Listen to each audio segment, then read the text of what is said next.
So in today's video, I'm going to be sharing some of my advice for those of you who are starting university or college or TAFE or any secondary education after high school. So I've been going to university for about 4 years now, so I completely understand what you guys are going through as far as stress and expectations and just kind of the whole ordeal of starting university, because at this point in your life it's kind of a predeterminate way of where you're going. I can understand the pressure that you guys are going through, and I'm hoping with this video I can kind of share some advice and some tips on how to deal with it and how to get through your first year. So my number one tip, and it's something that actually got me down quite a lot, is don't have big expectations for yourself. So whether or not you did really good in school, don't expect to do really good in university, and vice versa. If you did bad in school, don't expect to do bad in university, because it is totally different than what school is. For my very first year at university, I actually studied design, and I dropped out that year obviously because I'm doing teaching now. But I did design for 1 year and I had high expectations of doing really well and liking it, because a lot of people told me that I'm really good at drawing and blah blah blah blah, you'll love university.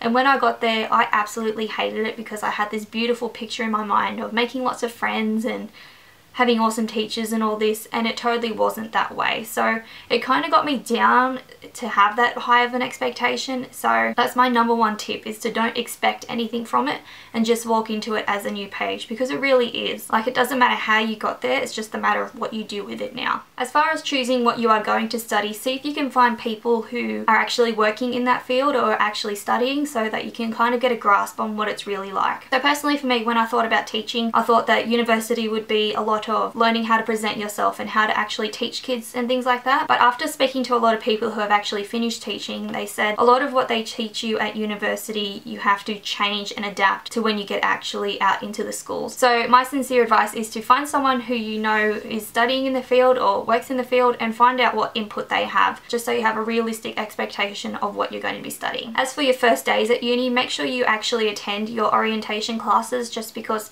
they show you how the university works. So each one is different, and it's also an opportunity for you to get an idea of who's actually in your degree and who you can be friends with. Like, it's a good opportunity to kind of learn what you're walking into. Now once this is over and you start actually attending university, you'll learn how much it actually costs, and cost is a big thing. So at my university, it cost me around $2,500 per semester, so $5,000 a year to study teaching, which is quite a lot of money. So you have to kind of get an idea in your mind whether you want to pay up front or get a HECS debt. So HECS debt is where it just builds up, so you don't actually pay up front, it just is a kind of a bill that builds up over the years, and once you're actually working in your field, you slowly pay it off. So it depends really whether you're working or if you're living out of home or at home or whatever. It really depends on what route you take, but just make sure that you're able to deal with it and don't stress yourself out too much about money. Also, along with money, you will find that it costs a lot of money to actually go to university, if that makes sense. So transportation is a lot of money. For example, parking at my university is either $4 a day or $174 a year.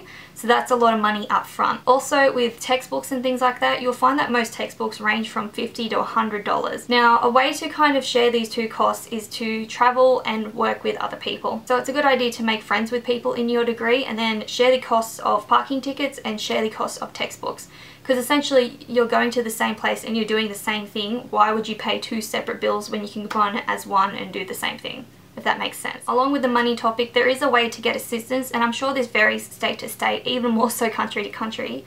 But you can actually get assistance from the government. So personally, I'm on the youth allowance payment, which is through Centrelink, and it depends how much you get per week on your situation. So because I live at home and my parents' income is considered, I get less than normal people, but it does help me in terms of being able to afford petrol to drive to uni. It helps me afford textbooks, it helps me afford everything. So if you are worried about the money side of it, there is assistance that you can get, and it's definitely available to everyone. You just have to apply. Now as for connections at university, this is something that is also really important, because it kind of gets you started on the right foot. So the way I did this was I created a Facebook page for my degrees, and then I used the university bulletins and things like that to advertise the page so that more people would join. And within this page, what we do is we write a status saying, hey, did you understand question 2 of this assignment? And people will respond and give you some help. Now since I've started teaching, which was 3 years ago, we have over 300 members in there. So it's this one big community where everyone's doing the same thing and we're all able to help each other. But even don't wait for it to happen. Make one yourself, because chances are people don't know how to do it or have even thought about doing it.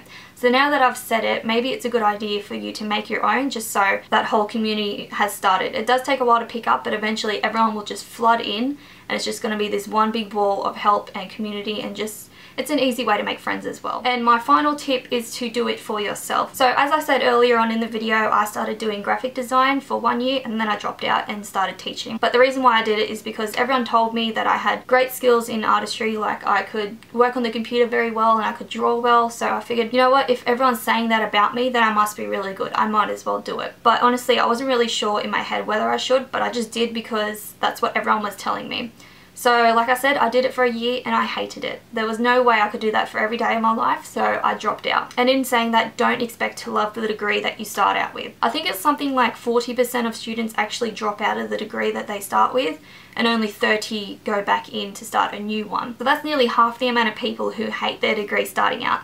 So don't expect to walk in and totally love what you're doing, because it might not work for you. So don't be disappointed if you have to spend an extra year on top of your study starting something else, because I've added an extra year and I'm totally happy. Like, I'm actually doing something that I really like, and teaching is something that I've always wanted to do. So listen to yourself and know what you really want for yourself, rather than listening to what people tell you should do. But those are pretty much all of the tips that I have to share, and those are the things that I've learnt through my years at university. And to add on top of that, if there's something that you have more questions about, don't be afraid to go to the actual university and ask coordinators and just people who can help you, because there's plenty out there and they are all there to answer your questions, so you might as well ask them some. So hopefully this video was helpful to you guys, and I will see you in my next video.